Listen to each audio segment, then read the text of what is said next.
Welcome to series explained.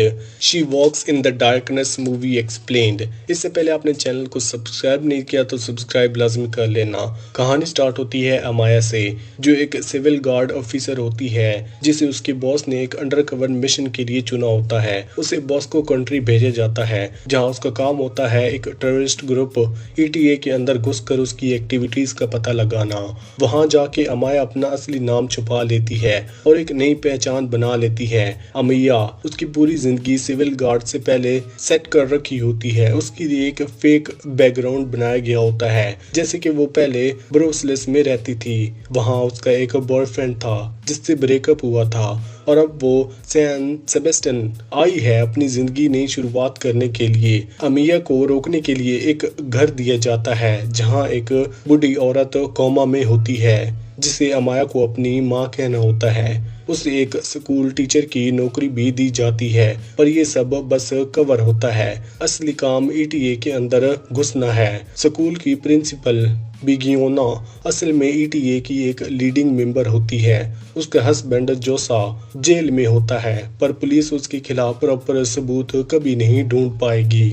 अमाया का mission होता है बिजियोना के पास जाके उसका ट्रस्ट जीतना और ग्रुप के ऑपरेशन के बारे में जितना हो सके उतना पता लगाना। सिर्फ 4 लोग ही जानते हैं कि अमाया असल में एक स्पाई है। सरकार का president, home minister, civil guard का हेड और अमाया का बॉस।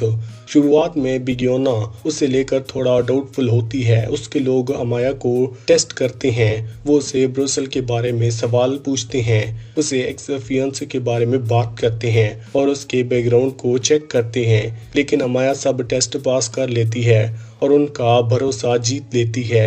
जल्दी वो उनकी टीम में ड्राइवर बन जाती है जो मिशन के दौरान लोगों को ले जाती है और लौट आती है। अमाया को ये पोजीशन रिस्की होती है क्योंकि वो किसी मर्डर में सीधी शामिल नहीं होती, पर उसे सब मिशन की टाइमिंग और लोकेशन का पता चल जाता है। वो चाहे तो कुछ लोगों की जान बचा सकती थी, लेकिन सब कुछ कंट्रोल करना मुश्किल होता है। ईटीए के अटैक के दौरान इनोसेंट लोग मारे जाते हैं, जैसे काउंसिलमैन, प्रोफेसर्स और पुलिस ऑफिसर्स। धीरे धीरे अमाया इतनी अंदर तक चली जाती है कि उनके लिए असल और झूठी जिंदगी में फर्क करना मुश्किल हो जाता है। उसकी पर्सनल लाइफ टूटने लगती है और वो इमोशनल प्रेशर में आ जाती है। एक बार एक ऑपरेशन के दौरान एक सिविल गार्ड ऑफिसर गुस्से में आके उसके ऊपर अटैक कर देता है, जबकि ऐसा करना नहीं था। अपनी जान बचाने के लिए अमाया को उस ऑफिसर को शूट करना पड़ता है। ये इंसिडेंट अमाया के मिशन को भी डेंजरस बना देता है। अब वो दोनों तरफ से निशाने पर होती है, ईटीए के भी और अपनी एजेंसी के भी। एक समय ऐसा आता है जब वो मिशन छोड़ देती है, लेकिन जब उसे पता चलता है कि एक बड़ा एग्जीक्यूशन होने वाला है तो वो वापस लौट आती है। आखिर में कई टेंशन भरे मोमेंट्स के बाद जब उसकी असली पहचान खुलने वाली होती है, अमाया किसी तरह ईटीए के चुंगल से बच निकलती है। उसके निकलते ही ऑपरेशन स्नैचरी लॉन्च होता है, जिसमें ईटीए के बेंच हेडक्वार्टर्स पर रेड होती है।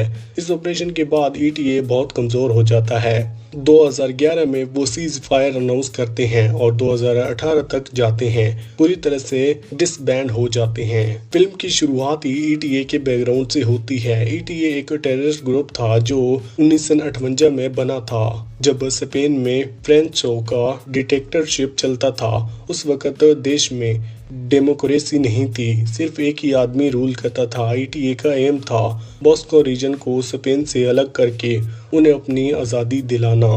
फ्रांस के रूल के दौरान 1939 से 1975 तक ईटीए ने कई सरकारी लोगों को मार दिया था। इनमें सबसे बड़ा नाम था एडमिरल कैरोल ब्लेंसो, जो गवर्नमेंट के टॉप लीडर थे। फ्रांस के मरने तक 1975 तक ईटीए के अटैक्स में 44 लोग मार गए थे। फ्रांस के बाद जब स्पेन में डेमोक्रेसी आई तो ईटीए के कुछ मेंबर्स अपने हथियार डाल दिए और सरेंडर कर दिए, लेकिन ईटीए का एक हिस्सा था जो रुकना नहीं चाहता था। उन्हें अपनी वायलेंट एक्टिविटीज जारी रखी। 80s के दौरान इस ग्रुप ने 400 से ज़्यादा लोगों को मार दिया, मोस्टली सड़कों पर और पब्लिक जगहों पर। इतने बड़े स्केल पर हो रहे अटैक के बाद 1990 में स्पेन और फ्रेंच पुलिस ने मिलकर 12 साल लंबा ऑपरेशन चलाया ताकि ईटीए को खत्म किया जा सके। आखिर में ईटीए ने एक सीज फायर अनाउंस किया और धीरे धीरे कमजोर पड़ गए। ईटीए का फुल फॉर्म इजदोस्ता ताकुस्ता, जिसका मतलब है बेस्को होमलैंड एंड लॉयल्टी। ये लोग असल में एक्सटर्मिनेशन नेशनलिस्ट थे। उनका कहना था कि बॉस्को का लोगों का अपना देश होना चाहिए, अलग स्पेन से। थोड़ा बैकग्राउंड समझाया जरूरी है। फ्रांस के रूल के दौरान स्पेन एक डिक्टेटरशिप था। उसने देश में एक सिंगल पार्टी सिस्टम बनाया था जहां लोगों के पास बोलने या लिखने की आज़ादी नहीं थी। गवर्नमेंट हर चीज़ कंट्रोल करती थी, लोगों की पर्सनल और पब्लिक लाइफ दोनों। सिविल वार के बाद स्पेन की इकोनॉमी गिर गई थी और लोग गरीबी और दबाव में जी रहे थे। वर्ल्ड वॉर 2 के टाइम पर स्पेन न्यूट्रल था, किसी साइड ज्वाइन नहीं की। 1950 में स्पेन की इकोनॉमी थोड़ी संभली, जिसे स्पेनिश मिरेकल्स कहा गया, लेकिन लोगों को फ्रांस के रूल्स के नीचे रहना फिर भी मुश्किल था। यही ऑपरेशन और डिक्टेटरशिप का सिस्टम था जहां से ईटीए जैसा ग्रुप पैदा हुए जो आज़ादी के नाम पर वायलेंस करने लगे। फिल्म में ये हिस्ट्री थोड़ी सी दिखाई गई है ताकि ऑडियंस समझ सके कि ईटीए कहां से आया और उनका मकसद क्या था। फिल्म का टोन थोड़ा डॉक्यूमेंट्री फिक्शन जैसा है, मतलब सिर्फ डॉक्यूमेंट्री हाफ फिक्शन। इसमें बहुत सारे मर्डर्स दिखाए गए हैं लेकिन ज़्यादा इमोशनल कनेक्शन नहीं बन पाता। हर मौत एक इन्फॉर्मेशन जैसी दिखाई गई है, जैसे न्यूज़ रिपोर्ट। ऑडियंस को उन लोगों के साथ पर्सनल फीलिंग नहीं होती, बस एक ओवरऑल फियर और सैडनेस महसूस होती है। फिल्म थोड़ी और भी पावरफुल अगर होती है अगर उन लोगों की ज़िंदगी देखते जो मरे थे, उनकी इमोशन और स्ट्रगल के थ्रू, लेकिन जहाँ ज़्यादा फोकस ईटीए के ऑपरेशन और उनके गवर्नमेंट पर ही रहता है, जिसकी वजह से स्टोरी कभी कभी थोड़ी ड्रे और फैक्चुअल लगती है। जैसे जैसे ईटीए के ऑपरेशन फेल होने लगते हैं, उन्हें लगता है कि उनके ग्रुप में कोई स्पाई है, कोई ऐसा जो उनकी इन्फॉर्मेशन बाय लीक कर रहा है।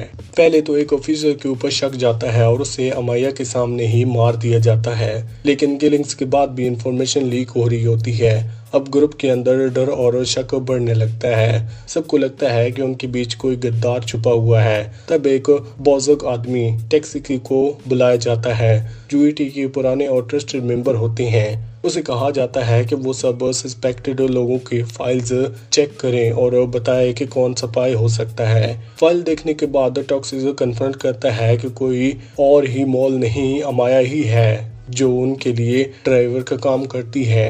यहाँ से फिल्म एक इंटेंस मूवमेंट में चली जाती है। दिखाया जाता है कि इंटेलिजेंस एजेंट्स अपने आप को कैसे बचाती हैं जब उनकी आइडेंटिटी सामने आने लगती है। अमाया और उसके सुपरवाइजर ऑफिसर के बीच एक सीक्रेट तरीका होता है बात करने का।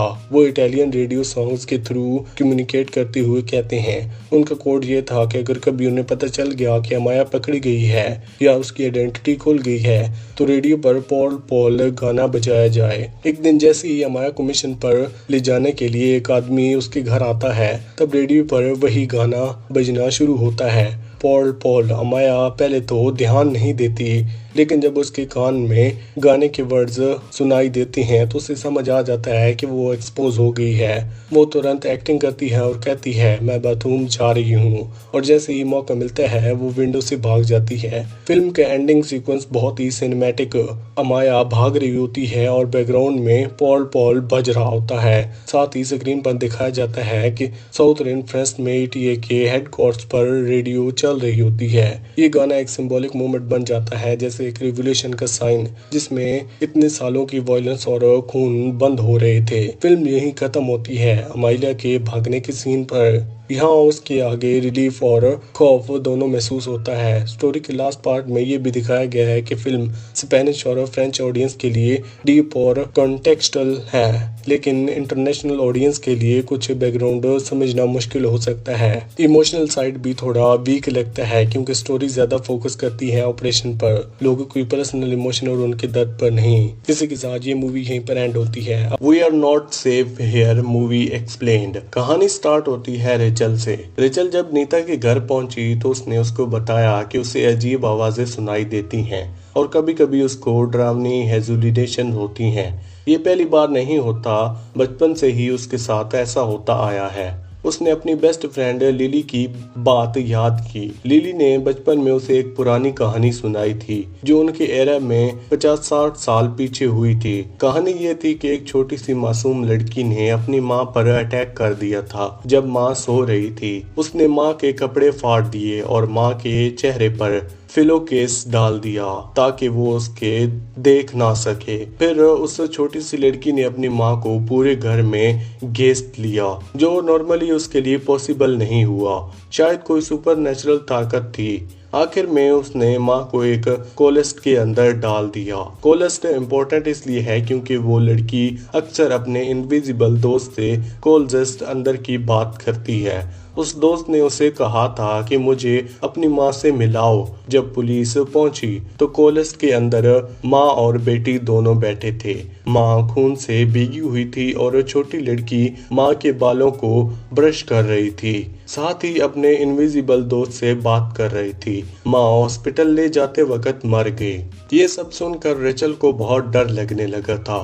फिर जब रेचल घर लौटने लगी उसने देखा कि लिली अलग रास्ते पर जा रही है। दोनों एक पुराने घर के सामने पहुंच गए।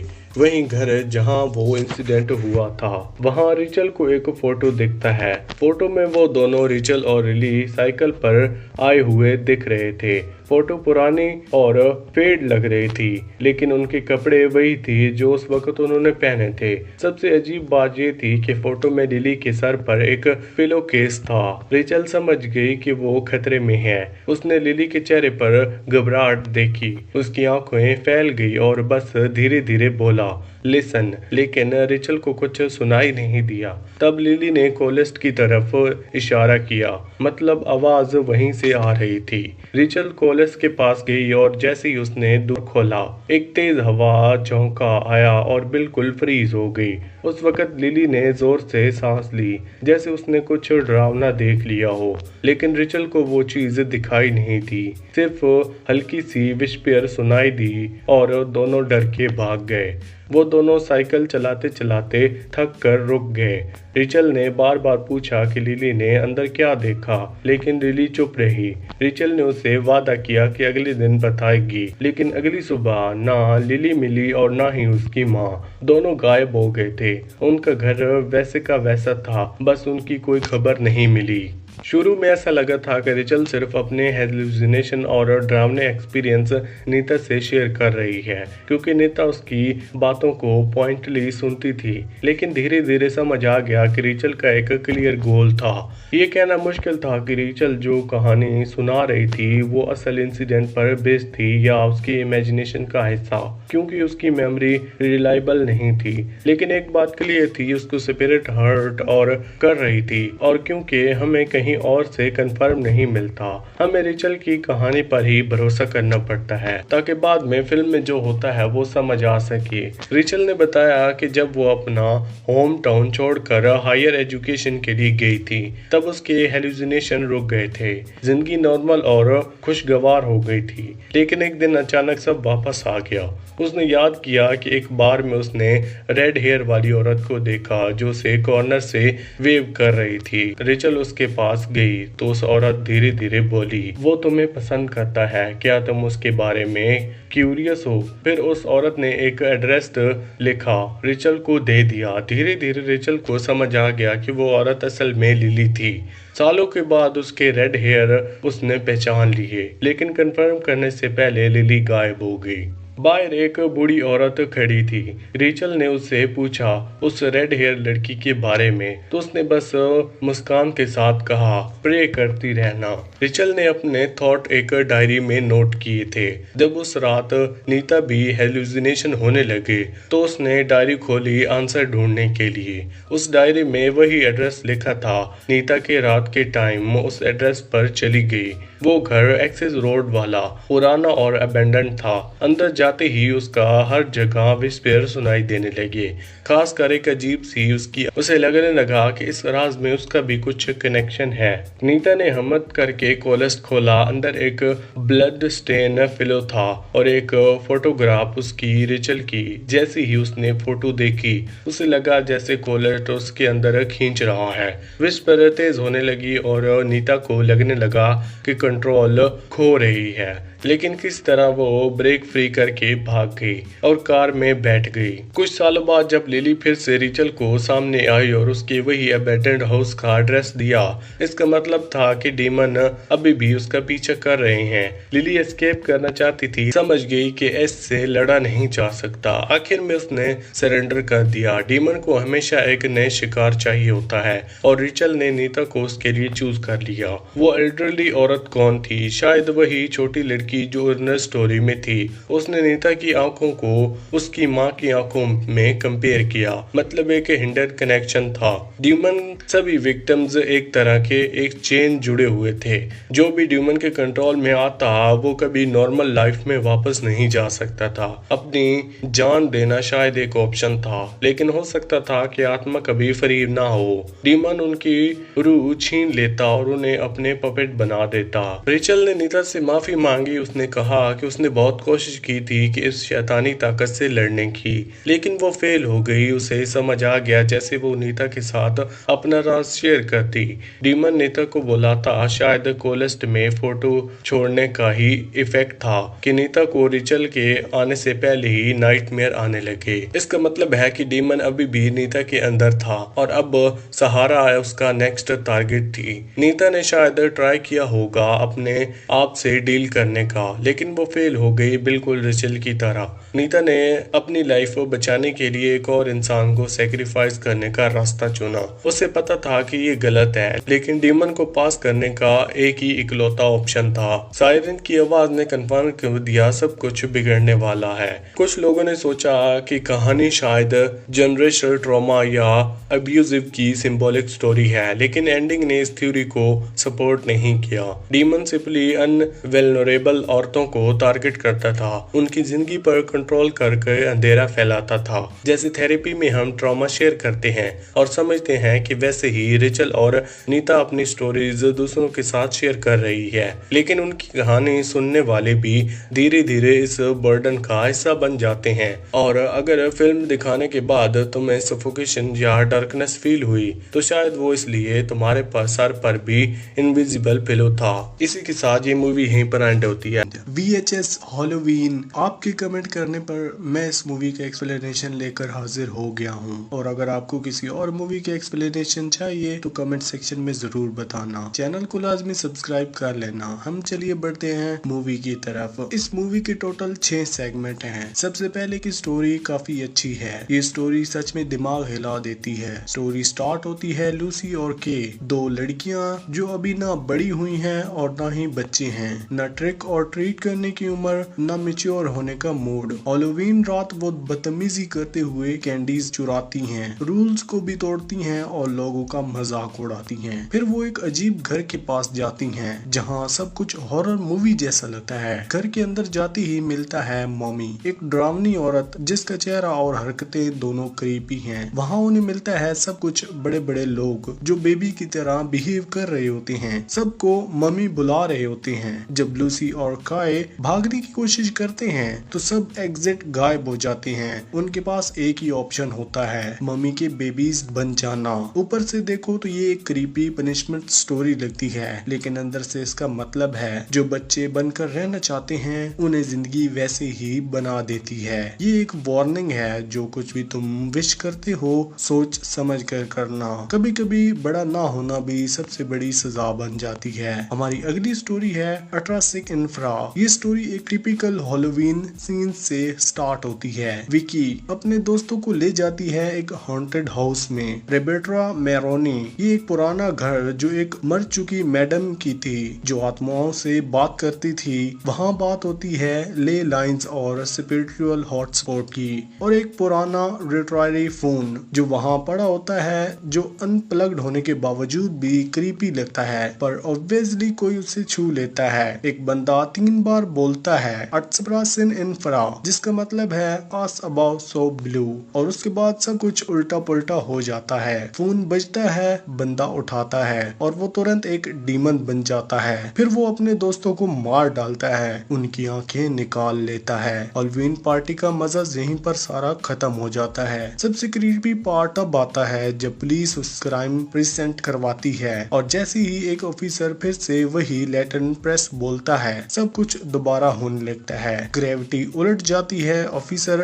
कट जाते हैं, आंखें निकलकर बाहर गिरती हैं बिना किसी एक्सप्लेनेशन के। ये सिर्फ एक पोजेशनल स्टोरी नहीं, ये एक डीपर मीनिंग रखती है। अच्छा और बुरा, जिंदा और मरा हुआ, ऊपर से और नीचे, सबके बीच के बाउंड्री खत्म हो रहे हैं। वो घर रिपोर्टर के भूत से हॉन्टेड नहीं था, बल्कि एक पोर्टल बन चुका था कुछ और ही चीज के लिए। और जो आंखें निकाली जाती थीं, वो दरअसल डीमन के लिए सोल का खाना होती हैं, क्रीपी और डीप दोनों के साथ। अगली स्टोरी है फन साइज। ये शॉर्ट स्टोरी चॉकलेट लवर्स के लिए एक नाइटमेयर बन सकती है। एक ग्रुप ऑफ अडल्ट्स ट्रिक और ट्रीट करने निकलते हैं और एक घर के बाहर मिलता है उन्हें एक बॉल ऑफ कैंडीज। एक लड़का एस्टिन 1 पर पर्सन लिखा होने के बावजूद 2 कैंडीज ले लेता है और बस इनविजिबल हाथ उसे खींच लेता है। कैंडी बॉल के अंदर वो उड़ता है एक अजीब कैंडी फैक्ट्री में, जिसे चलाता है एक पागल मॉस्कॉट मिस्टर फन साइज।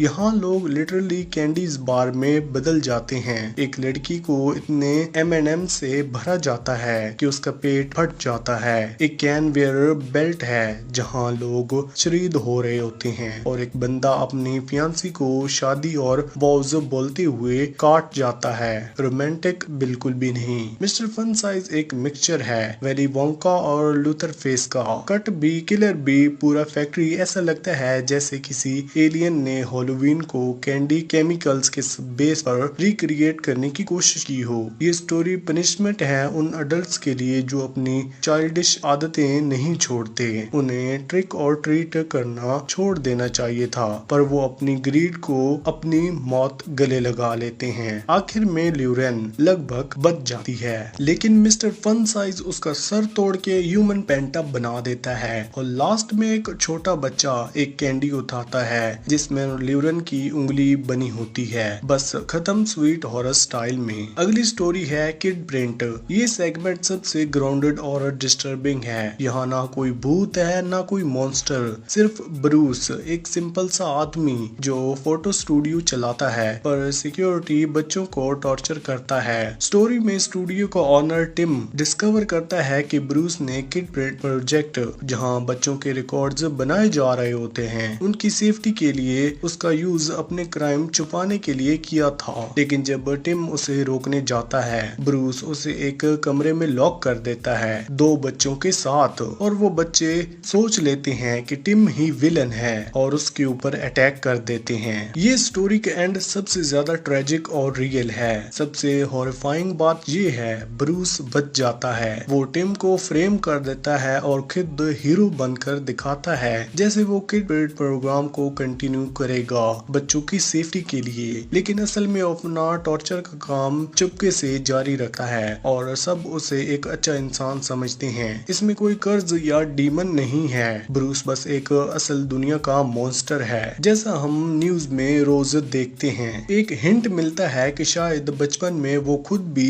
इसी ट्रॉमा से निकला था, पर सर्कल तोड़ने के बजाय उसने आगे बढ़ न दिया। ये सेगमेंट सुपरनेचुरल हॉरर पर डिपेंड नहीं करता। ये दिखाता है कि वो रियल हॉरर जो आम जिंदगी में छुपा होता है, बिल्कुल सामने होने के बावजूद लोग देख नहीं पाते और इनका एंड सच में पेट से दर्द छोड़ देता है। अगली स्टोरी है होम हंट। अगर फन साइज ने कैंडी का मजा खत्म किया था तो होम हंट ने हॉन्टेड हाउस का। कैथ, उसकी वाइफ नैन्सी और बेटा जैच पहले हर साल अपना डाई हॉन्टेड हाउस बनाते थे हैलोवीन पे, लेकिन अब जैच बड़ा हो गया है और उसे ये सब कुछ बोरिंग लगता है। मैजिक वापस लाने के लिए कैथ एक कस्ड रिकॉर्ड ले आता है एक शेडी शॉप से और जैसे हर हॉरर स्टोरी में होता है, ये सबसे बुरा आइडिया होता है। जैसे ही रिकॉर्ड बजता है, शो के टाइम प्रॉप्स जिंदा हो जाते हैं, एनिमेट्रॉक्स लोगों के पेट फाड़ रहे होते हैं और सब एग्जिट भी बंद हो जाते हैं। पूरा हॉन्टेड हाउस एपिसोड सच में एक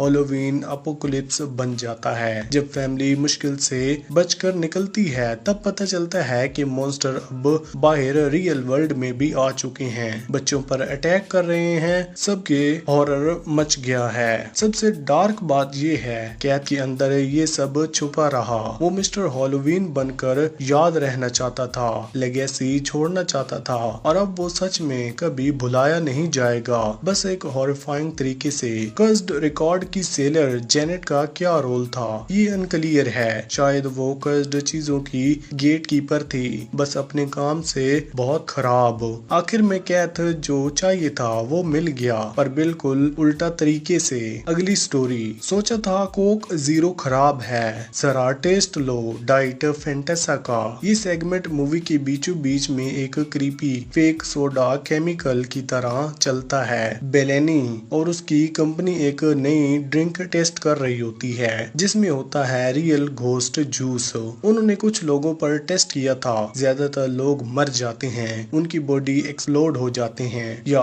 ट्विस्ट होते हैं, लेकिन एक बच्चा बच जाता है, मरने के बजाय पोजेस्ड हो जाता है। रूथ चाइल्ड के ये सक्सेस है। अब वो डिसाइड करता है कि सोडा को मास प्रोडक्ट करने का। मिड क्रेडिट सीन में दिखाया जाता है कि डाइट फैंटेसमा अब मार्केट में आ गया है, पुरानी रेट्रो पैकिंग में, और कोई ध्यान नहीं देता उस फाइन प्रिंट में जिसमें लिखा होता है कंटेन रियल प्रोग्रेस एग्जिस्ट। ये एक शार्प स्टेयर है। हम जानते हैं कि सोडा हमें नुकसान पहुंचाता है, फिर भी हम उसे खरीदते हैं और पीते रहते हैं। कैपिटलिज्म का सबसे scary form, haunted marketing. Corporation को हमारी हेल्थ से कोई मतलब नहीं होता, उन्हें सिर्फ कंट्रोल चाहिए। डाइट फैंटेसमा बस उसी बात को एक हॉरर लेवल तक बढ़ा दिया है। सोचो एक फिजी ड्रिंक के लिए अपनी सोल को खो देना कितना स्कैरी है, पर सच ये है हम तो वैसे भी आजकल वही कर रहे हैं। VHS हैलोवीन ने हमें क्या दिया? एक गोरी रोल कोस्टर राइड जिसमें ब्लड, मैडनेस और डार्क फन सब था, लेकिन साथ ही एक डीप मैसेज भी था। हर शॉट एक अलग तरह का फियर दिखाता है। इसी के साथ ये मूवी यहीं पर एंड होती है। ये मूवी एक्सप्लेन्ड। कहानी स्टार्ट होती है कियारा से। कियारा एक रिसर्चर है जो अफ्रीकन सुपरिटेलिटी पर काम करती है, खास तौर पर वाल्टन पर। उसकी शादी माइल्स से हुई है जो एक MMA फाइटर है। फिल्म की शुरुआत में दोनों का प्यार दिखाया गया है, जैज म्यूजिक सुनते हुए, एक दूसरे से वादा करते हुए और पूरी तरह से एक दूसरे के दीवाने बने हुए। लेकिन वो सब अब गुजरा हुआ वक्त है। अब जैज बंद हो गया है और दोनों एक टूटे हुए रिश्ते का सामना कर रहे हैं। कियारा उदास होती है। घर के सामान के बॉक्सेस अलग अलग घरों के लिए तैयार किए जा रहे हैं। माइल्स अभी भी उससे मिलने आता है, उसके हाथ में शादी की रिंग अभी भी है। दोनों पुरानी बातें याद करके लड़ाई करते हैं, लेकिन कोई हल नहीं निकलता। पहले कियारा एक लिखने वाली और इंटेलिजेंट औरत थी, लेकिन अब वो दिन भर पीती रहती है और अपनी जिंदगी से थक चुकी है। माइल्स को ये सब पसंद नहीं। माइल्स देखता है कि कियारा बहुत ही थकी हुई और उदास लग रही है, तो वो कहता है कि वो ये रात यहीं रुक जाए और अपने सामान को खुद पैक कर लेगा। उसे लगता है कि ये सही फैसला है, क्योंकि माइल्स के आने से पहले कियारा ने बाथटब में दबाकर खत्म करने की कोशिश की थी और उसने माइल्स के लिए एक चिट्ठी भी लिखी थी। अगली सुबह जब माइल्स घर से निकलने लगता है तो पता चलता है कि दरवाजे और खिड़कियां बंद हो गई हैं। जब भी वो खोलने की कोशिश करता और ज्यादा बंद हो जाती। ऐसा लगता है जैसे कोई जादू ताकत उन्हें एक दूसरे से अलग होने नहीं दे रही। पहले उनके जिस्म एक दूसरे से चिपके हुए थे, अब घर चिपक गया है, दोनों फंस गए हैं। कियारा फिर अपने पुराने लिखे हुए जूल्स और वार्डन के रिसर्च नोट देखने लगती है ताकि समझ सके क्या हो रहा है। उसे एक अजीब सा निशान मिलता है जो बेन के हीलिंग स्पिरिट से जुड़ा हुआ होता है। उसका नाम नेम दुआ होता है, जिसका मतलब है एक ऐसा हीलिंग ट्री स्टंप जो बुरी चीजों को दूर करता है। फिल्म में विजुअल बदलते रहते हैं। कभी कियारा एक स्पिरिचुअल रूप में दिखाई देती है जो हीलिंग और एडवाइस दे रही होती है, और कभी वही स्पिरिट उन पे हमला करते हुए। ये दिखाता है कि उनका दुख और तकलीफ असल में उनके अंदर से ही नहीं आ रहा, वो खुद अपनी जिंदगी को टॉर्चर कर रहे हैं। कियारा एक सर्कल रिट्रायल करती है और डांस करते हुए स्पिरिट को बुलाने की कोशिश करती है। इसी रिट्रायल के दौरान फिल्म का असली राज सामने आता है। उनके टूटे हुए रिश्ते की वजह से एक बच्चे का खो जाना था। कियारा और माइल्स का एक बेटा था जेरेमा, जो अपने बर्थडे के दिन स्विमिंग पूल में गिरकर मर गया था। उस वक्त कियारा अपनी बुक ट्योर के कॉल पर बिजी थी और कहती है कि उसने सिर्फ 7 सेकंड के लिए उसे नजर से दूर किया था। शायद किसी ने उसे दोष नहीं दिया, लेकिन गिल्ट और दुख ने उसके अंदर तोड़ दिया। कियारा पानी लगी, जिंदगी से निराश हो गई और उनका रिश्ता धीरे धीरे बिखर गया।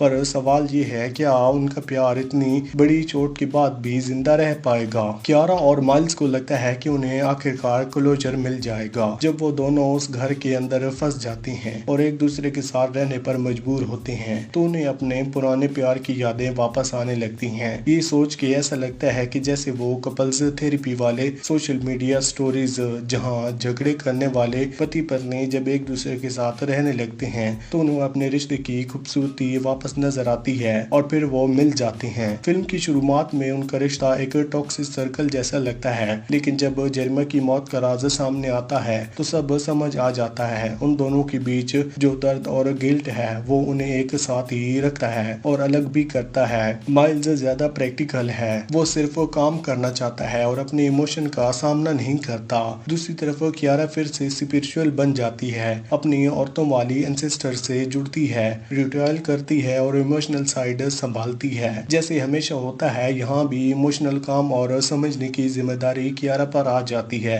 माइल्स बस देखता रहता है। कभी लगता है क्या कभी कोई आदमी भी इतना स्पिरिचुअल होकर अपना रिश्ता बचाने की कोशिश करेगा? इसका जवाब फिल्म नहीं देती। कियारा फिर भी अपना रिट्रायल शुरू करती है हीलिंग स्पिरिट को बैलेंस करने के लिए, लेकिन असल में ये रिट्रायल एक मिरर जैसा है। उनके बीच का दर्द और गिल्ट का ये उन्हें फिर से एक साथ जोड़ने लगता है। एक सीन में जेरेमा नजर आता है जो कहता है कि वही था जो अपने आप को अलग नहीं होने दे रहा, लेकिन जब एक बच्चा बात करता है तो दिल जरूर पिघल जाता है। आखिर में फिल्म के एंड थोड़ा ओपन रखा गया है। हम देखते हैं कि कियारा प्रेग्नेंट लग रही है और माइल्स उसे अपने बाहों में संभाले हुए है। शायद ये एक पुरानी खुशी भरी याद हो या फिर सच में कियारा दोबारा माँ बनने वाली हो। दोनों सिचुएशन में मतलब एक ही है, उनका रिश्ता दोबारा जुड़ गया है और फिल्म एक होपफुल नोट पर खत्म होती है। वेस्टर्न कल्चर में वोडू को अक्सर गलत समझा जाता है। लोग सोचते हैं कि ये काला जादू है या किसी को नुकसान पहुंचाने वाली जादूगरी।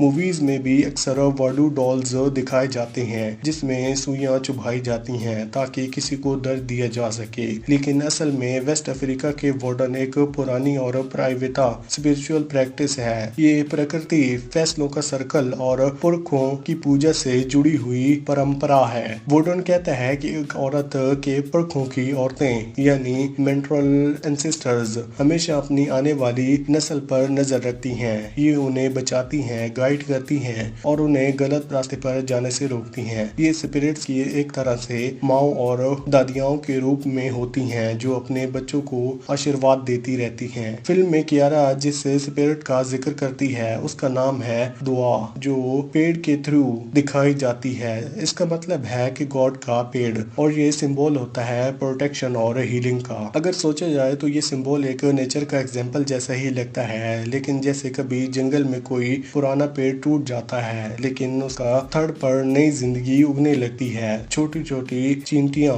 उसमें घर बना लेती हैं, पक्षी उस पर बैठकर आराम करते हैं, मशरूम और फल उगने लगते हैं। मतलब पेड़ मर गया है पर जिंदगी उसके अंदर फिर भी चलती रहती है। ऐसे ही दुआ एक ऐसी चीज का सिंबल है जो देखने में खत्म हो चुकी है लेकिन असल में उसे नई शुरुआत होती है। फिल्म स्टे भी इसी सोच पर चलती है। ये सिर्फ हॉरर या जंप स्केयर वाली कहानी नहीं है। यहाँ स्पिरिचुअल एलिमेंट्स सिर्फ अंदर के दुख और गिल्ट को दिखाने के लिए हैं। कियारा और माइल्स का घर में बंद हो जाना उनकी इमोशन का सिंबल है। वो खुद अपने दुख, अपने गिल्ट और अपने प्यार में फंसे हुए हैं। वार्डन उनके लिए एक हीलिंग लैंग्वेज बन जाता है, एक आईना जो उनके अंदर का सच दिखाता है। जहां उनका रिश्ता टूट गया है वहीं से दोबारा जिंदगी शुरू होती है। कियारा रिट्रायल से हमें ये समझ आता है कि हर दुख, हर खत्म एक नई शुरुआत का रास्ता खोल सकता है। इसी के साथ ये मूवी यहीं पर एंड होती है। ये है एक डाइनर से। ये डाइनर एक छोटे से उदास टाउन में है जहाँ हर चेहरा थोड़ा थका हुआ है। यहीं पर काम करते हैं हॉर्पर, नोवा और बेनी। ये तीनों अपनी मर्जी से नहीं बल्कि मजबूरी में यहाँ यहाँ काम कर रहे हैं। इनका बॉस है सोसन, जो खुद भी अपने काम से थोड़ा बोर है। लेकिन सबसे अजीब बात यह है कि सोसन को अपने एम्प्लॉय बेनी पर थोड़ा क्रश है। डायनर की हालत खराब होती है और कोई भी उसे ठीक करने की हिम्मत नहीं करता। स्टाफ की हिम्मत टूट चुकी है क्योंकि उन्हें मिलता है सिर्फ मिनिमम वेज और बॉस से मिलता है सिर्फ स्ट्रेस। सबसे ज्यादा मुश्किल वक्त का सामना नोवा कर रही है। नोवा यहाँ नहीं है और अपनी छोटी बहन का ख्याल रखते हुए कॉलेज भी जा रही है। घर पर उसका स्टेप डैड शराबी और वायलेंट है और काम पर बॉस उसे टॉयलेट साफ करने जैसे काम देता है। उसकी लाइफ ऑलरेडी बहुत टफ चल रही होती है, लेकिन एक दिन कुछ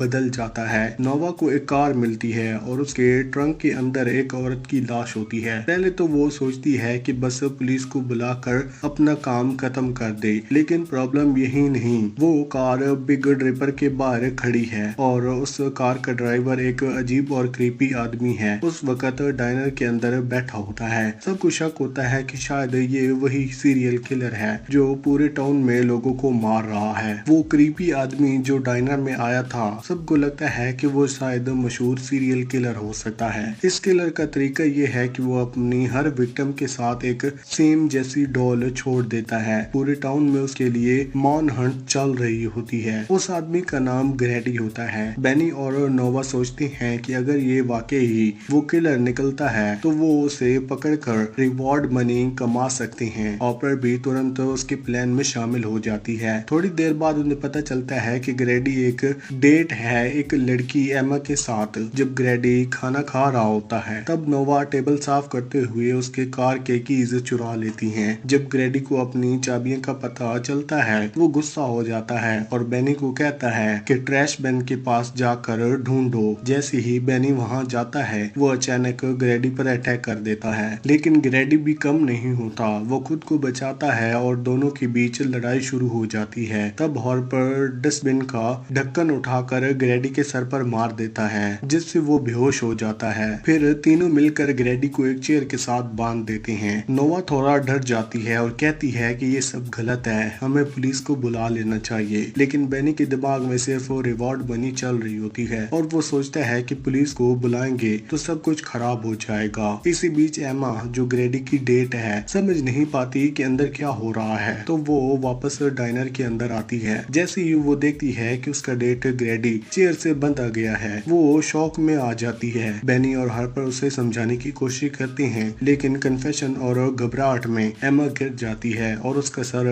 वुडन चेयर से टकरा जाता है और वो वहीं पर तुरंत मर जाती है। अब तीनों के साथ एक असली मर्डर लग जाता है। हार्पर घबरा जाती है, लेकिन जल्दी ही सोच कर कहती है हम इस ग्रेडी पे ब्लेम कर देते हैं, कह देंगे कि ग्रेडी ने एमा को मार दिया और फिर हम उसे खत्म कर देंगे ताकि सब कुछ क्लियर हो जाए। लेकिन इसी वक्त एक और शॉक मिलता है। नोवा देखती है कि उसकी छोटी बहन मेली ने मिस्टर ग्रीनवुड के बैग से एक डॉल निकाली। मिस्टर ग्रीनवुड एक स्कूल टीचर है जो पहले हॉपर को पढ़ाता था और अब नोवा का टीचर है। नोवा क्यूरियोसिटी से उस बैग को चेक करती है तो उसमें एक सिग्नल जैमर मिलता है, जिससे समझ आ जाता है कि सबको फोन्स पर नेटवर्क क्यों नहीं था। उधर हॉपर ग्रेडी को बोलता है कि वो अपनी साइड की कहानी बताए। ग्रेडी कहता है कि उसने वो कार चुराई थी, लेकिन उसे पता नहीं था कि उसके ट्रंक में एक डेड बॉडी है। जब उसे पता चलता है कि एमा मर गई है तो वो गुस्से में हॉपर पर अटैक कर देता है और सेल्फ डिफेंस में वो हॉपर को मार देती है। अब तक हॉपर और नोवा दोनों समझ चुकी होती हैं ग्रेडी असली सीरियल किलर नहीं है, लेकिन बच्चा बेनी इस बात से अनजान होता है। बेनी सोचता है कि मिस्टर ग्रीनवुड, उनका ओल्ड स्कूल टीचर, एक नॉर्मल इंसान है, इसलिए वो उसे मदद मांगता है सर्वाइव बॉक्स के वाज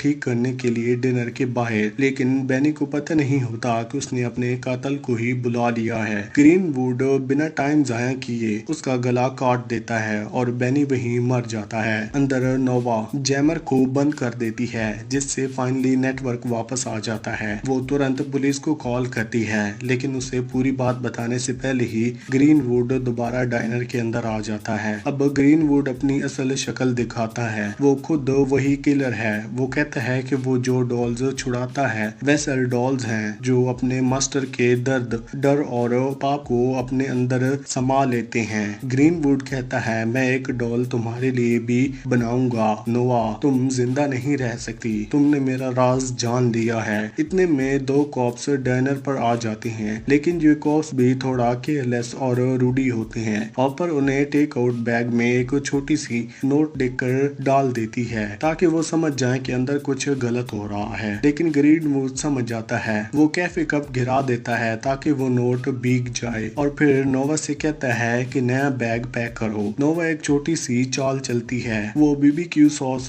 बैग में नहीं डालती ताकि कॉप्स वापस आए। जब कॉप्स वापस आते हैं, नोवा जान के ग्रीनवुड पर गर्म कॉफी फेंक देती है और जोर से चिल्लाती है कि ये किलर है, लेकिन बदकिस्मती से कॉप कैट अपना गन निकालते हैं और तब तक ग्रीनवुड उसका गला काट देते हैं। उसका पार्टनर कार में बाहर म्यूजिक सुन रहा होता है और ग्रीनवुड उसे भी मार देता है। सब मर चुके होते हैं, नोवा और हॉपर बची होती हैं। नोवा तो हमेशा से सोचता रहता था, लेकिन हॉपर सिर्फ अपना बिहेव चाहती है। हॉपर अपनी गलती छुपाने के लिए ग्रेडी को मारने का वीडियो ग्रीनवुड के फोन में से डिलीट करने लगती है और नोवा को फ्रीजर में बंद कर देती है। तभी नोवा की छोटी बहन मिली वेंट के थ्रू क्यूअल करके आती है और नोवा को आजाद कर देती है। अब नोवा डायरेक्टली ग्रीनवुड का सामना करती है। लड़ाई शुरू होती है, वो उसे एक गर्म स्कर्ट पे धक्का देती है जिससे उसका हाथ जल जाता है। फिर खराब फेरस से तेल छिड़क जाता है और ग्रीनवुड के चेहरे पर गिरता है, लेकिन वो अभी भी जिंदा है। वो गुस्से में नोवा का गला दबाने लगता है और कहता है, तुम जानती हो मुझे, तुम जैसी जिद्दी पसंद नहीं मुझे। नोवा मुश्किल से एक नाइफ पकड़ लेती है और जब वो उसका गला दबा रहा होता है, नोवा उसे सीधा गले में छुरा घोंप देती है और वहीं पर वो किलर मर जाता है। आखिर में पुलिस वहां पर आती है। नोवा और मैली दोनों जिंदा होते हैं, बस थोड़ी सी चोट लगी होती है। एक डिटेक्टिव नोवा को बताता है कि रिवॉर्ड मनी उसके नाम पर जाएगी क्योंकि बेनी ने पहले ही कॉल कर दी थी।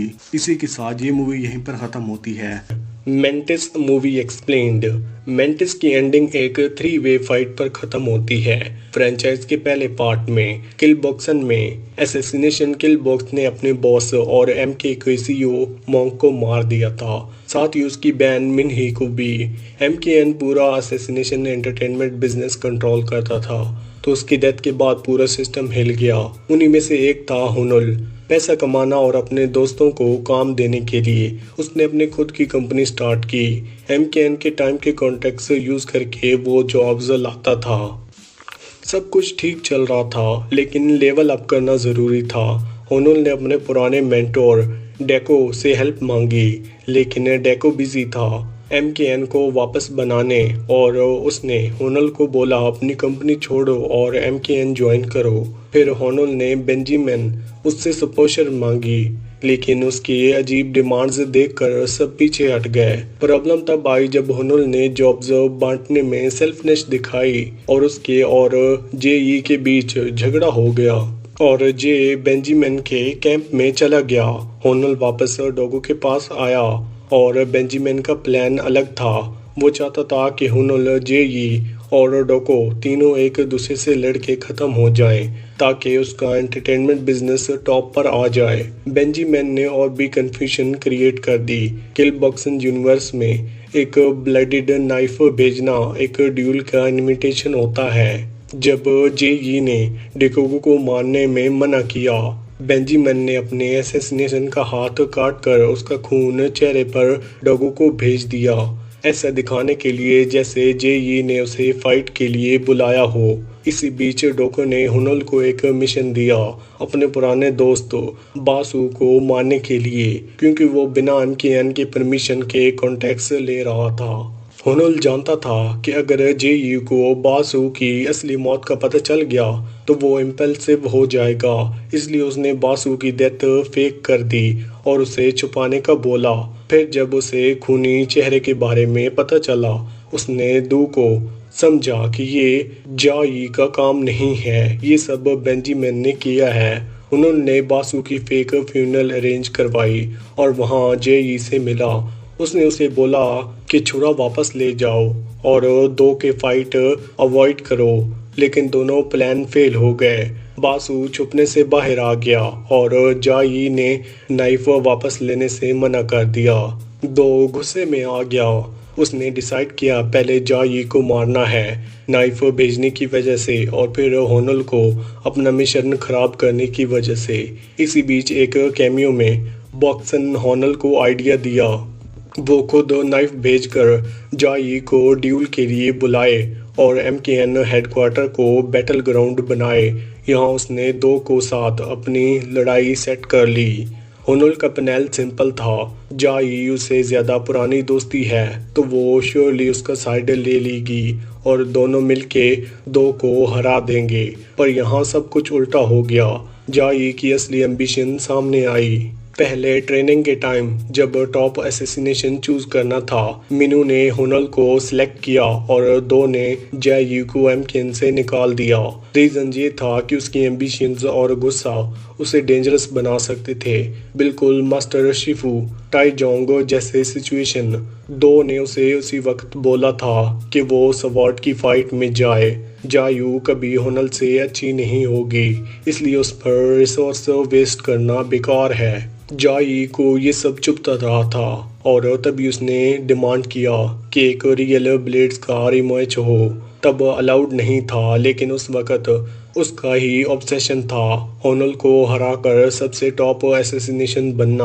होनल और जाई एक दूसरे को दोस्त मानते थे, शायद फीलिंग भी थी, लेकिन जाई के लिए एम्बिशन सबसे ऊपर था और उस एम्बिशन के लिए वो होनल को भी काट देने को रेडी था। सरप्राइजिंगली होनल के दिल की फीलिंग्स कभी काम नहीं हुई।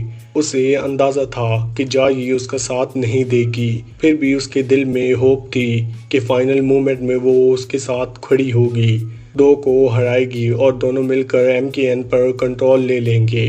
जाई ने दो को मार दिया और होनेस्टली उसका रीज़न समझ आता है। उसकी पूरी असैसिनेशन करियर दो और होनल की वजह से रुक गई थी। उसने उन दोनों के शहर जॉब्स मिलती पर उसकी असली पोटेंशियल तब पहचान नहीं दिया था जब उसके सामने मौका आया। सेम MKN हेडक्वार्टर में जहां उसने पहले रिजेक्ट किया था, उसने दोनों को ख़त्म करने का ट्राई किया था। दो की अपनी प्रॉब्लम्स अलग हैं। पहले वो मेनू जितना टैलेंटेड कभी नहीं बन सका, इसलिए जेलियस रहता था। दूसरा, शायद उसका मैनेक के लिए रोमांटिक फील भी थे, क्योंकि उसने बोला था वो उसे दूर नहीं रह सकता। इस वजह से वो इंश्योर और ऑब्सेस्ड विलन बन गया। उसने डिसाइड किया कि अगर वो मेंग को पा नहीं सकता तो उसकी जगह ले लेगा, चाहे उसके लिए जाई और हुनल को ही क्यों ना मारना पड़े। फाइनल फाइट में हुनल, जो हमेशा दो का रिस्पेक्ट करता था, पहले उसे डिसेबल करता है, लेकिन लास्ट किलिंग ब्लो उसने खुद दिया। उसके बाद जाई के इमोशन भर आए। दो को मारने के कुछ ही सेकंड बाद उसे रिग्रेट हुआ। उसे रियलाइज किया अपना सबसे बेस्ट असैसिनेशन बनने का। उसे लगा कि हुनल की हेल्प को उसने गलत समझा। असल में हुनल अपने दोस्तों को कभी नीचा नहीं समझता था। उसका आर्गुमेंट्स सिर्फ अपने टारगेट के लिए था। दोस्तों के लिए उसका असाइनमेंट हमेशा सही होता था। वो जानता था कि किस असाइनमेंट के लिए कौन फिट होगा, बस उसका तरीका थोड़ा रूड लगता है। जय के कन्फेशन और गिल्ट को दिखते हुए हुनल ने डिसाइड किया कि उसके पास ज़्यादा देर रुकना ठीक नहीं होगा और फिर वो MKN हेडक्वार्टर छोड़कर चला गया। लग रहा था कि हुनल और जय का चैप्टर ख़त्म हो गया, लेकिन मेंटिस के एंड में ट्विस्ट आया। MKN ने फिर से कंट्रोल लेने के बाद जब एंटरटेनमेंट की तरफ से जय ने बेंजामिन के असैसिनेशन हुनल को आउटर सोर्स किया और शायद हुनल ने बेंजामिन को मार दिया। रीज़न क्लियर है, बेंजामिन ने खूनी चेहरे का झूठ बोलकर ऑलरेडी टेंशन सिचुएशन को और ख़राब कर दिया था। वो एक इमोरल और इमेच्योर बंदा था जिसको बस पैसा कमाना था, चाहे जैसे भी हो, इसलिए उसका पिक्चर से हट जाना ज़रूरी था। क्या इसका मतलब ये है जय और हुनल फिर से अच्छे टीम्स पर आएंगे? शायद अभी नहीं, पर्सनल फीलिंग्स सेटल होने में टाइम लगेगा, लेकिन जय अब MKN और JB एंटरटेनमेंट दोनों की हेड है और प्रोफेशनल लेवल पर उसने हुनल के साथ काम करना ठीक समझा। दोनों फ्लेक्सिबल रूल्स चाहते थे और अगर ग्रुप्स एग्जाम्पल सेट करें तो बाकी लोग भी फॉलो करेंगे। इसी के साथ ये मूवी यहीं पर एंड होती है। Play dirty movie explained. Movie की कहानी स्टार्ट होती है पार्कर से। पहली बार जब पार्कर और उसकी टीम ने लेडी ऑफ एरिटोना चुराने की कोशिश की तो वो फेल हो गए। आउटफिट ने UN जनरल असेंबली से चुरा कर उसे स्टेट को वापस गार्बेज ट्रेन से डंप ले जाने जा रहा था। दूसरी कोशिश में पार्कर और उसकी टीम को ग्रीन बुक्स प्राइवेट वॉल्स तोड़ना था जहां आउटफिट ने लेडी रखी थी। इसी डील में फियांसिस भी था जो पैसा देने वाला था डालापेज को। पार्कर ने प्लान बनाया और फियांसिस को किडनैप करके वेयरहाउस में छुपा रखा।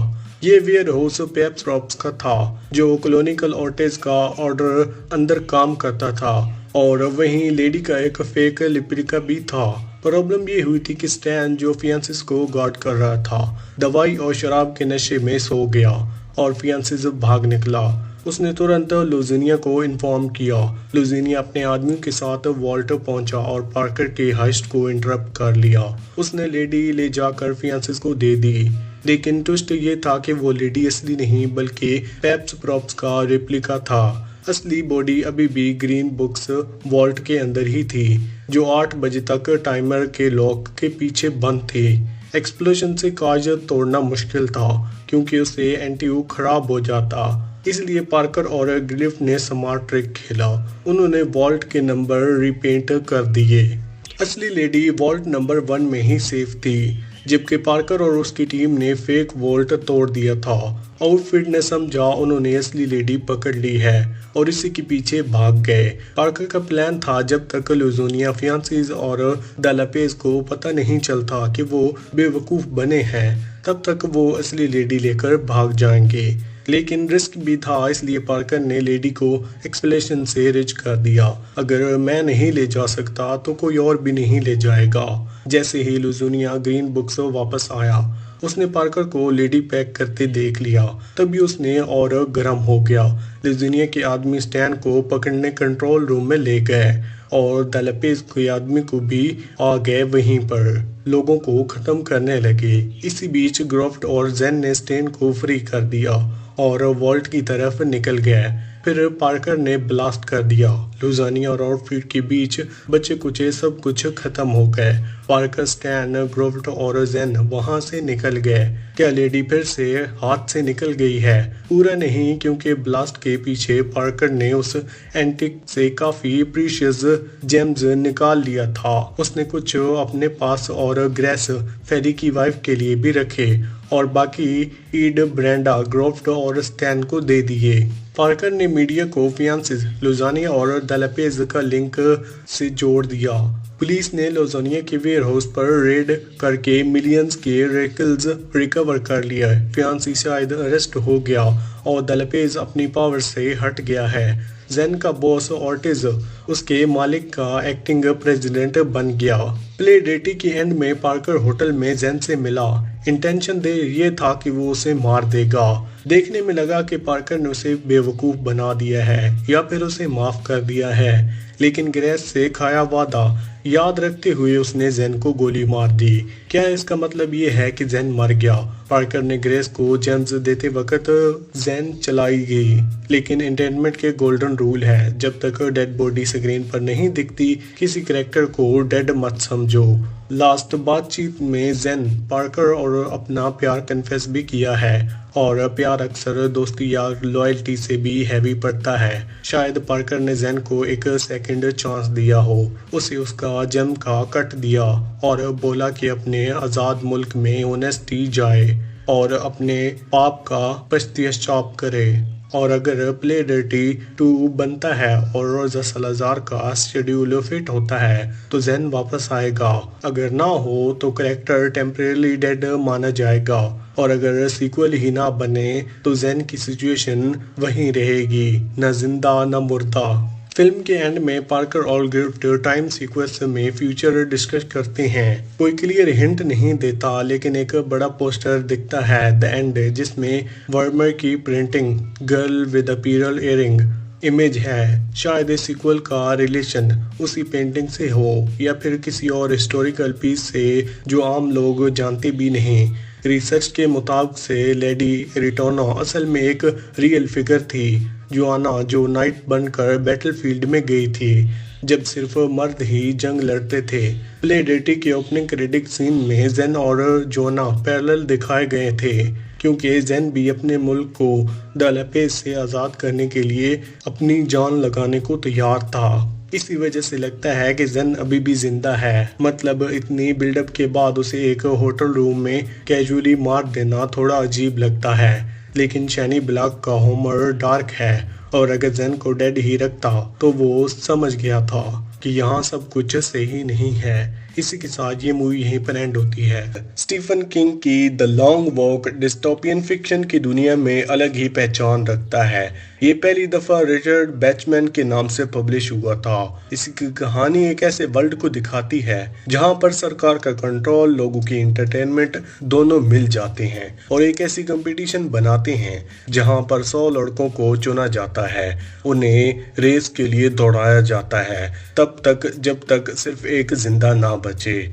बुक और मूवी की एडेप्टेशन दोनों में स्टोरी का एंडिंग जीत पर नहीं बल्कि बर्बादी पर ख़त्म होता है। नॉवेल और फिल्म दोनों के एंडिंग अलग हैं, एक साइकोलॉजिकल कोलैप्स पर और दूसरा वायलेंट रिबिलियन पर, लेकिन दोनों एक ही बात समझाते हैं। इस सिस्टम में जीतना एक तरह से हार मानना ही है। आखिरकार नॉवेल की एंडिंग में क्या हुआ? अंत में सिर्फ 3 लड़के बचते हैं, रे, ग्रेटी, पीटर, मैकरेज और स्टेबियन जो बाद में पता चलता है कि मेजर का ही बेटा है जो वॉक का ओवरवाइजर है। फिनिश लाइन के पास ही गिरकर मर जाता है। इससे ये साबित हो जाता है कि कंपटीशन काम, टैलेंट या फेयरनेस पर नहीं था, सब एक खेल था। मैकरीज ग्रेटी का सबसे करीबी दोस्त थक कर खुद ही बैठ जाता है और एग्जीक्यूशन हो जाता है। अब ग्रेटी अकेला बचता है और रूल्स के मुताबिक वो जीत जाता है, लेकिन स्टीफन किंग उसे एक विनर की तरह नहीं देखता।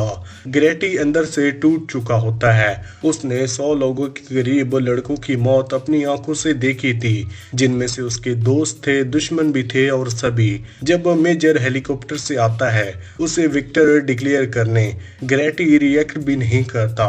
उसकी आंखों के सामने एक शैडो प्लेटोनियम फिगर दिखाई देता है जो आगे बुलाता है। ग्रेटी उसकी तरफ भाग कर कहता है, आई एम कमिंग। ये जीत नहीं बल्कि एक शराप है। उसकी बॉडी तो जिंदा है लेकिन माइंड हमेशा उस मार्च में फंसा हुआ है। आखिरकार इस फिल्म के एंडिंग में क्या हुआ? मूवी के क्लाइमैक्स ने थोड़ा डिफरेंस बनाया। यहाँ लास्ट में सिर्फ ग्रेटी और मैकरीज बचते हैं। दोनों की दोस्ती और कनेक्शन को ज्यादा हाईलाइट किया गया है। जब मैकरीज थक कर गिरने वाला होता है, ग्रेटी एक बर्ड स्काई में धक्का देकर उसका ध्यान हटाता है। उस वक्त ग्रेटी खुद चलना बंद कर देता है। तुरंत सोल्डर उसे गोली मार देते हैं। इस सेक्रीफाइस की वजह से मैकरीज विनर बन जाता है, लेकिन जब मेजर उसे रिवॉर्ड देने आता है मैकरीज टूट जाता है। जीत उसके लिए कोई खुशी नहीं, सिर्फ दर्द बन जाता है क्योंकि उसने अपने दोस्तों और करीबों को खोया था। फिल्म के एंड में जब मैकरीज को जीत का प्राइज मिलता है तो वो कोई धन दौलत नहीं होता, उसे एक सेरेमोनियल वेपन दिया जाता है, लेकिन वो खुशी से नहीं, गुस्से और दुख से भरा होता है। एक पल जहां जुनून है। मैकरीज उसे वेपन से मेजर को गोली मार देता है, फिर वो अंधेरे में चला जाता है जहां उसका अगला सफर या किस्मत क्या होगी ये क्लियर नहीं होता। ये एंडिंग नॉवल से अलग है। बुक में अंदर से टूटना दिखाया जाता है जबकि फिल्म में बाहर से रिबिलियन दिखाया गया है। ग्रेटी अपनी जान दे देता है दोस्त के लिए और मैकरीज अपनी अनवांटेड जीत को बदले में यूज करता है। लेकिन ये एक्ट एक क्लीन विक्ट्री नहीं है। सोल्डर अभी भी वहां होते हैं, रेजी में अभी भी जिंदा और मैकरीज अकेला चला देता है। ये एक छोटी सी चिंगरी है, रिवॉल्यूशन नहीं। दोनों एंडिंग एक ही बात पर वापस आती हैं। पहली ये कि विक्ट्री का मतलब 0। नॉवल में ग्रेटी जीतने के बावजूद अंदर से मर जाता है। फिल्म में मैकरीज जीतने के बावजूद दोस्ती खोता है और वायलेंस में घुल जाता है। वॉक सिर्फ पनिशमेंट नहीं बल्कि एक शो है जो पूरी नेशन को दिखाया जाता है। सोसाइटी ब्रूटली को एक नॉर्मल चीज बना देती है। ग्रेटी और मैकरीज की दोस्ती एक ऐसी चीज है इस सिस्टम के बीच बुक में कनेक्शन खोने से ग्रेटी टूट जाता है। फिल्म में इसी कनेक्शन की वजह से ग्रेटी सैक्रिफाइस करता है और मैकरीज गुस्से में आ जाता है। अंत में दोनों वर्जन्स ये दिखाते हैं कि असली फ्रीडम उनके पास नहीं है। वॉक को कोई छोड़ नहीं सकता, सिर्फ अपना लास्ट चॉइस उनके हाथ में होता है। ग्रेटी मैडनेस को एक्सेप्ट करता है, मैकरीज वेगनेस को। दोनों अपने तरीके से एक छोटी सी एजेंसी दिखाते हैं, एक ऐसे सिस्टम को जिनके अगेंस्ट जो उनकी इंडिविजुअलिटी को मिटा देना चाहता है। रीडर्स को बुक का एंडिंग ओपन छोड़ देता है। ग्रेटी जो शैडो फिगर दिखाता है वो क्या है, मौत, पागलपन या फिर बस वॉक का एंडलेस कंटिन्यूएशन। ये इंटरप्ट करना उनके ऊपर है। फिल्म इनका ऑपोजिट करती है। उसका सिनेमैटिक एंडिंग एक स्ट्रॉन्ग इम्पैक्ट चाहता है, इसलिए मैकरीज का मेजर को गोली मारना एक शॉकिंग और पावरफुल सीन बन जाता है। ये कहानी को साइलेंट साइकोलॉजिकल हॉरर से हटाकर एक लाउड डिफेंस बगावत बना देता है, लेकिन ट्रेजेडी के साथ।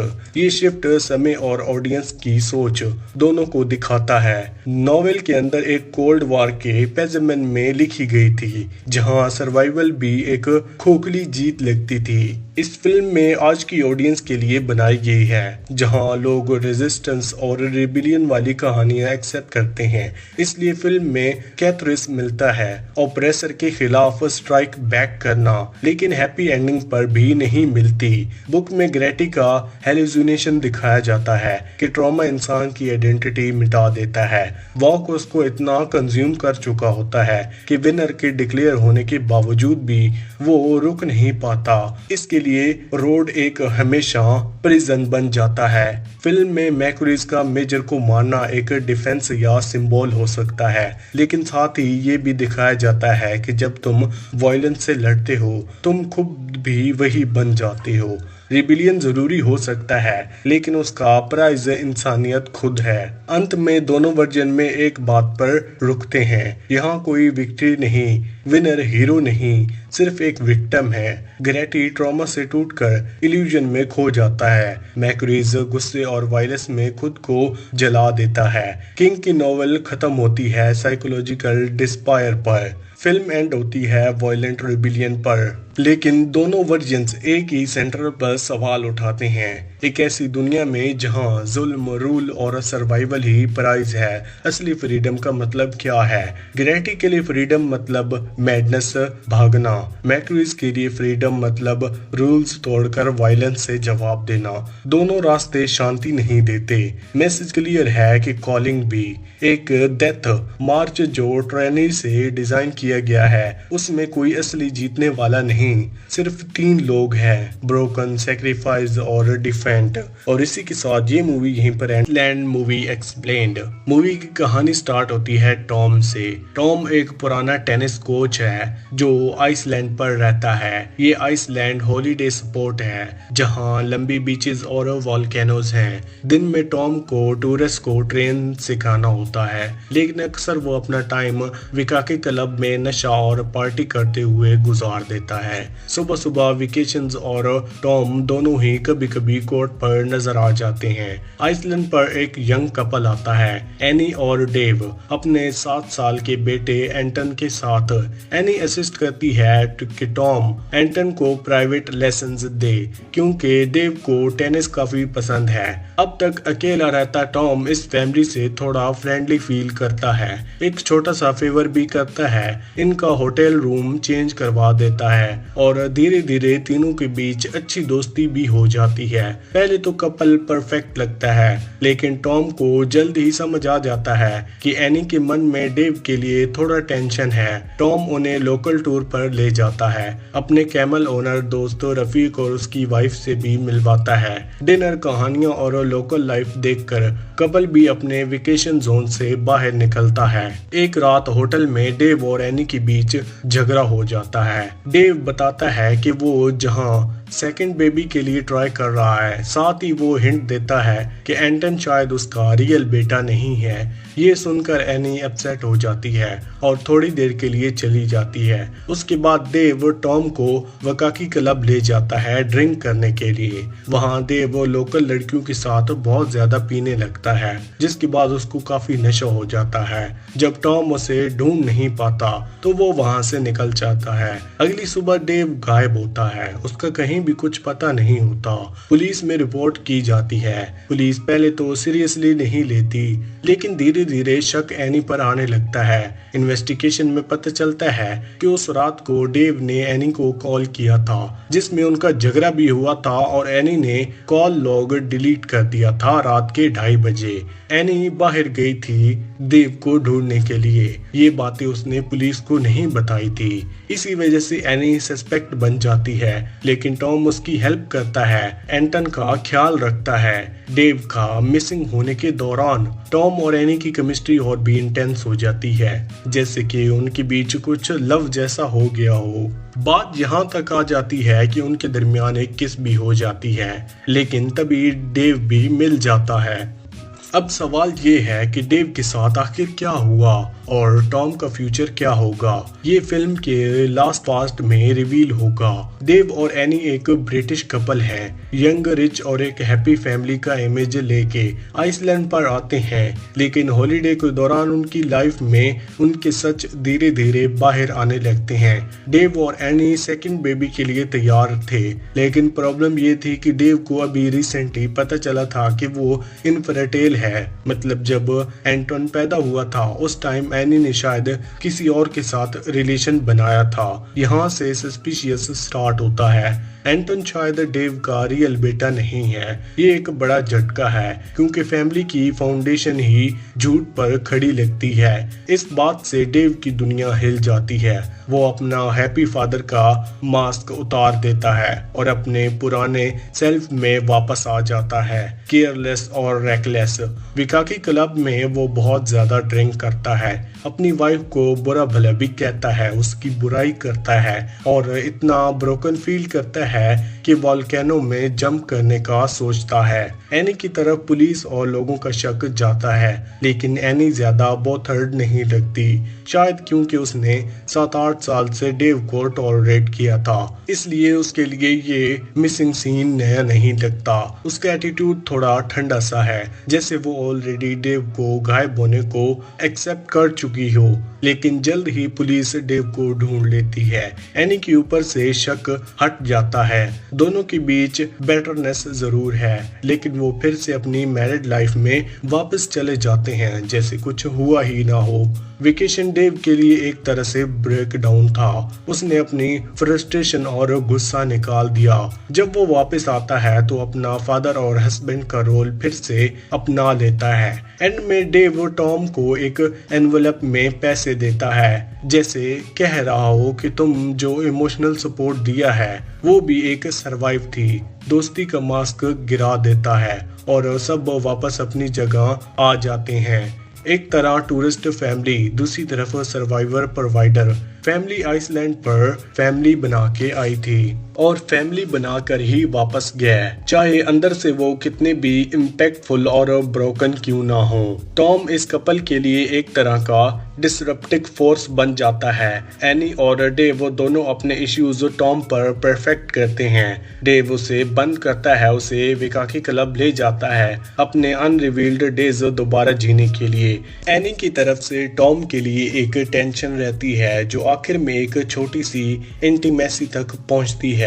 टॉम खुद अपनी लाइफ से थोड़ा उदास और गिव अप मूड में रहता है। इस आइसलैंड को उसने अपना हेडक्वार्टर बना लिया था, लेकिन एनी की प्रेजेंस उसके लिए स्टैंडर्ड लाइफ को झटका देती है। उसे लगने लगा था कि शायद डेव वापस ना आए और वो उसकी जगह से ले सकता है। इस दौरान टॉम को ये भी समझ आ जाता है कि उसकी अकेली कंफर्टेबल जिंदगी उतनी सेटिस्फाइंग नहीं है जितना वो सोचता है। टॉम एनी के लिए जेन्युइन अट्रैक्शन फील करता है और एंटन के लिए एक सॉफ्ट कॉर्नर डेवलप करता है, लेकिन उसकी जगह हमेशा बाहर वाली ही रहती है। जैसे ही देव वापस आता है सब कुछ फिर से नॉर्मल हो जाता है। फैमिली अपने क्रैक्स के बावजूद सेटल हो जाती है और टॉम साइड हो जाता है। ये एक कमेंट्री है मैरिज पर, चाहे कितनी भी इम्परफेक्ट और मैसी क्यों ना हो, अक्सर वो टिक ही जाते हैं। फिल्म टॉम के साथ अनफेयर नहीं होती।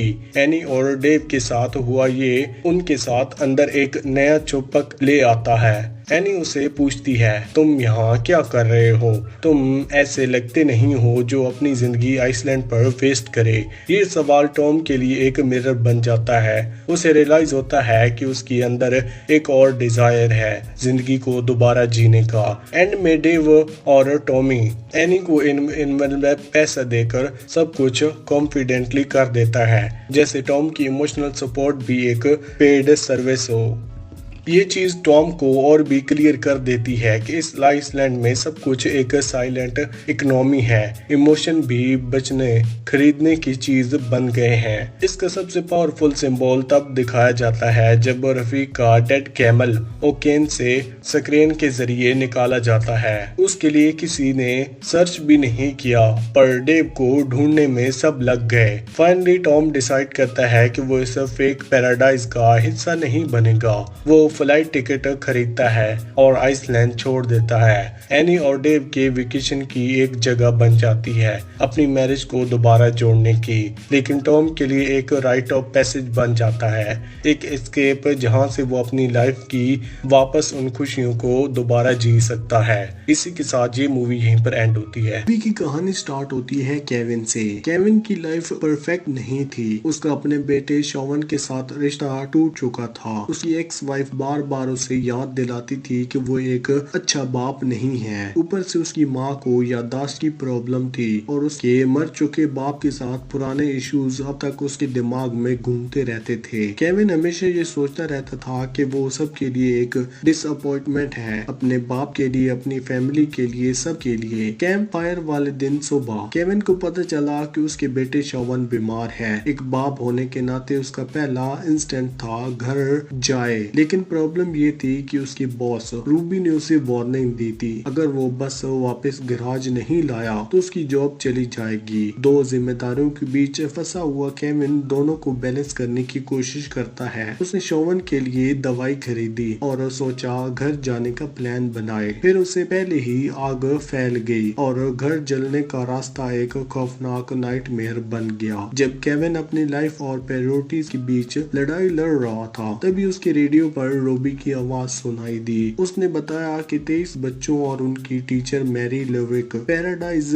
एलिमेंट्री स्कूल में फंस गए हैं और कोई ड्राइवर अवेलेबल नहीं है उन्हें निकालने के लिए। पहले केविन ने इग्नोर कर दिया। उसका बेटा घर पर अकेला था, बीमार भी था, लेकिन गिल्ट ने उसे अंदर से आवाज दी। उसे लगा कि वो पहले ही अपने बेटे के लिए एक फेलियर बन चुका है और अब उसके पास एक मौका है, एक ऐसा काम करने के लिए जिसे वो अपने आप को प्रूव कर सके। उसने वॉल्टनर कर लिया और उस मूवमेंट के बाद केविन एक सिंपल बस ड्राइवर से बढ़कर बन गया, उन 23 बच्चों का इकलौता उम्मीद। केविन ने पैराडाइज पहुंचकर बच्चों और टीचर मैरी लेवर को बस में बिठाया। जब वो वापस निकलने लगे तब सामने हर जगह सिर्फ आग, धुआं और खौफ था। उनके आसपास सब कुछ जल रहा था और एक छोटी सी गलती सबकी जान ले सकती थी। केविन के लिए सिर्फ एक रेस्क्यू मिशन नहीं था, ये एक मौका था अपने अंदर का डर, गिल्ट और पुराने जख्मों को झेलने का। उनका डेस्टिनेशन पैराडाइज एलिमेंट्री स्कूल था, लेकिन जब केविन वहां पहुंचा पूरा स्कूल आग में जल रहा था। कम्युनिकेशन सिस्टम भी फेल हो गया था, इसलिए केविन को पता ही नहीं चला था कि नया इन्वेशन पॉइंट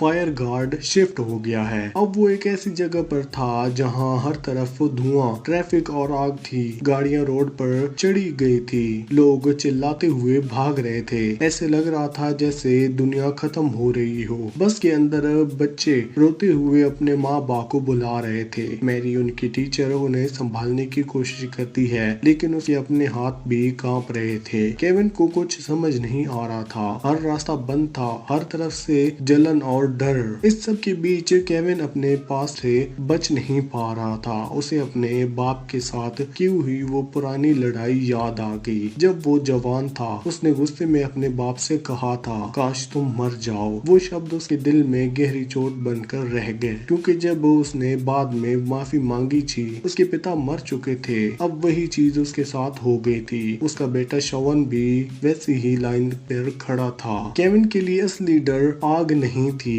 बल्कि ये सोच थी कि अगर उसके साथ कुछ हो गया तो उसका बेटा हमेशा उससे उसी गुस्से भरे शब्द के साथ याद करेगा। अब इन बच्चों को बचाना उसके लिए सिर्फ एक रेस्क्यू मिशन नहीं था, ये उसका अपने आप को और अपने बेटे के लिए प्रूव करने का तरीका बन गया। मैरी जो एक टीचर थी, उसके दिल में भी इस मुसीबत के दौरान एक बड़ा बदलाव आया। उसने कभी अपने शहर पैराडाइज को नहीं छोड़ा था। उसे लगता था कि ये छोटा सा टाउन ही दुनिया का सबसे सेफ और प्रोटेक्टेड जगह है। लेकिन जब वो बस के अंदर धुएं में घुट रही थी और हर सांस मुश्किल लग रही थी, तब उसे एहसास हुआ कि जिंदगी कितनी फ्रगल होती है। उसने खुद एक वादा किया, अगर वो बच गई तो अपने बेटे जेक के साथ दुनिया देखेगी। एक टाइम आया जब केविन ने बस की इंजन बंद कर दिया, सोच कर कि शायद रुक जाना ही सेफ होगा। लेकिन बच्चे जोर जोर से चिल्लाने लगे। उन्हें लगा कि अगर वो यहाँ रुक गए तो आग उन्हें जिंदा जला देगी। केविन ने तुरंत सोचा और कुछ जुगाड़ किया। उसने अपनी शर्ट काट कर उसके पीसेस से मास्क बनाया, उन्हें गीला करके बच्चों के मुंह पर लगाया ताकि वो थोड़ा सांस ले सकें। उसने बस को एक वेंट सील कर दिया ताकि धुआं अंदर ना आए, लेकिन सबको पता था ये सिर्फ टेम्परेरी सोल्यूशन है। आग खराब हो रही थी, लोग अपने घर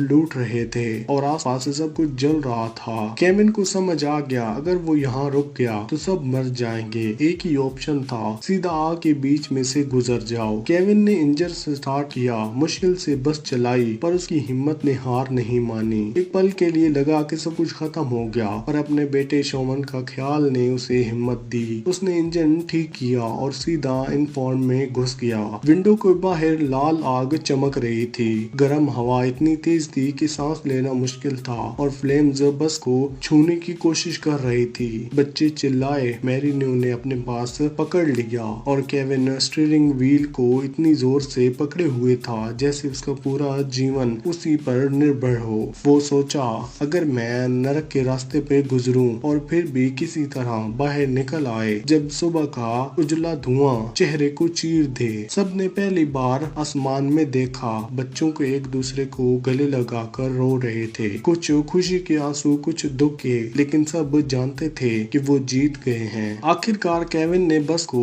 सेंटर तक पहुंचा दिया। जब पेरेंट्स ने अपने बच्चों को जिंदा देखा और सेफ से निकलते हुए तो उनकी आंखों से आंसू निकलने लगे। सब ने केविन और मैरी का शुक्रिया अदा किया, जानते हुए कि अगर थोड़ा सा भी गलत होता तो एंडिंग बिल्कुल ही अलग होती। लेकिन केविन के दिमाग में शुक्रिया या तालियों के लिए जगह नहीं थी। उसके दिमाग में सिर्फ एक सोच चल रही थी, मेरी माँ और मेरा बेटा कहाँ है। उसका दिल तब हल्का हुआ जब उसने देखा कि उसकी माँ सेफ है। एक पड़ोसी उसे वहाँ तक ले आया था, लेकिन शोवन वहाँ नहीं था। वो अपनी माँ के साथ घर पर चला गया था। वो केविन को अंदर से तोड़ गई। उसने सब कुछ रिसर्च लगाया था अपने बेटे तक पहुँचने के लिए, और फिर भी उसे वो नहीं मिल पाया। कुछ दिन बाद केविन वापस अपने घर पर गया, लेकिन वहाँ सिर्फ राख और बर्बादी थी। पूरा घर जलकर खत्म हो चुका था। उसने मालबे के बीच एक फोटो फ्रेम देखा। उसमें केविन और शोवन की पुरानी तस्वीर थी। वही एक निशानी थी, उनके बीच कभी मोहब्बत की। उस फोटो को हाथ में पकड़कर केविन बिल्कुल टूट गया। लेकिन तभी एक गाड़ी रुकती है और उसमें से शोवन उतरता है। इस बार उसकी माँ उसे केविन से मिलवाने लाई थी। उन दोनों का मिलना शांत था, कोई बड़ा शब्द नहीं, कोई डायलॉग नहीं, सिर्फ आंखों में आंसू और एहसास।